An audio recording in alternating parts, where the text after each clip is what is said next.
sommes de retour dans votre émission 100% marché financier. Merci beaucoup si vous nous rejoignez à l'instant. On continue à vous accompagner en ce mercredi 8 juin 2022 pour décrypter la séance du jour à la Bourse de Paris. Juste avant de retrouver Daniel Cohen-Delara, on fait un petit détour par donc la Bourse de Paris. La Bourse de Paris qui est prudente avant les deux grandes échéances de cette fin de semaine, donc à savoir la décision de la BCE sur les taux et l'inflation aux États-Unis. Du coup, le CAC est dans le rouge, il cède 0,18% à 6488 points.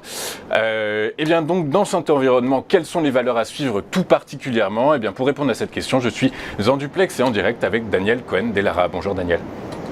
Bonjour Louis-Antoine. Bonjour, merci beaucoup d'être avec nous ce matin. Daniel, je rappelle que vous êtes président de l'AFAT, l'Association française des analystes techniques, et que vous êtes avec nous tous les mercredis pour aiguiller nos stratégies de portefeuille. Et on commence aujourd'hui avec le Stoxx 600 Futur, Daniel.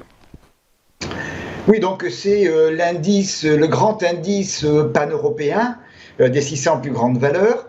Alors, on a depuis la fin de la grosse période blackout pandémique mi-mars 2020, on a un très beau rallye, on est là en bougie hebdomadaire, on a un très grand rallye qui s'est achevé, la hausse s'est achevée au début de cette année, et depuis, nous sommes en consolidation.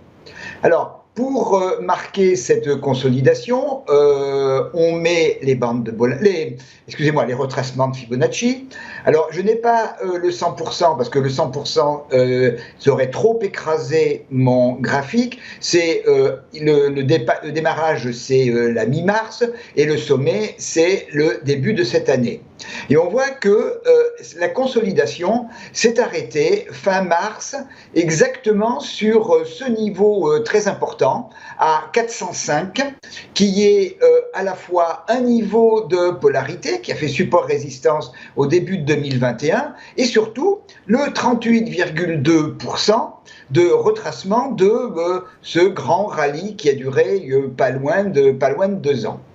Alors, on est à l'heure actuelle un petit peu à la croisée des chemins et les autres actifs que je vais vous montrer sont un peu dans cette situation. Alors, vous avez parlé d'échéances importantes dans les jours qui viennent.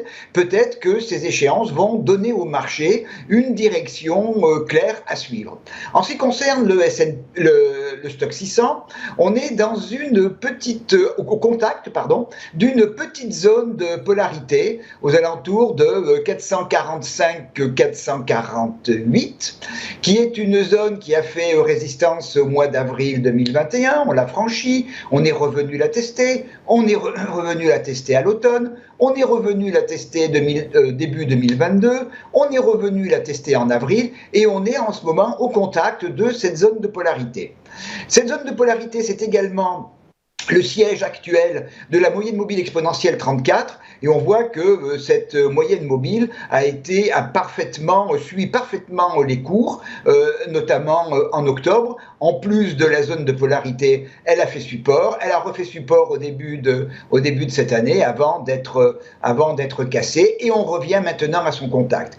Les bandes de Bollinger sont en train de se fermer, et en période de fermeture, on regarde le comportement par rapport à la moyenne mobile 20 périodes.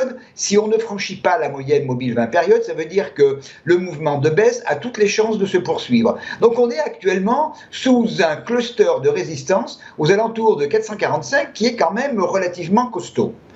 A contrario, on a la moyenne mobile 100 périodes qui fait support, ainsi que le niveau de 430, qui est également un niveau qui a servi de polarité, et on voit que les cours sont pris un petit peu en tenaille entre ces deux niveaux et ces deux zones. Alors, si on a de bonnes nouvelles venant de Madame Lagarde demain, et une inflation américaine qui serait plutôt orientée à la baisse, on aurait une opportunité de franchir cette zone de polarité pour aller chercher les niveaux au-dessus à 459, 472 et le plus haut à 492. Alors le plus haut, on en est quand même loin. Mais déjà, première étape, franchir cette grosse zone de résistance. À contrario aussi, le discours de Madame Lagarde est un peu trop quiche. Si on va vers des hausses de taux d'intervention de la Banque centrale plus fort que ce qui est envisagé, à ce moment-là, effectivement, les indices pourraient se replier. Le premier niveau de repli serait justement ce niveau à 430. Et si rupture, on a le niveau en dessous qui a fait support, comme je l'ai indiqué au mois de mars, à 406, qui est le 38,2 de retracement de Fibonacci de toute la hausse entre mars 2020 et janvier 2022. Bon, en dessous, on a d'autres niveaux, mais déjà, si on descend à 406, on sera bien et on aura eu un beau reflux quand même.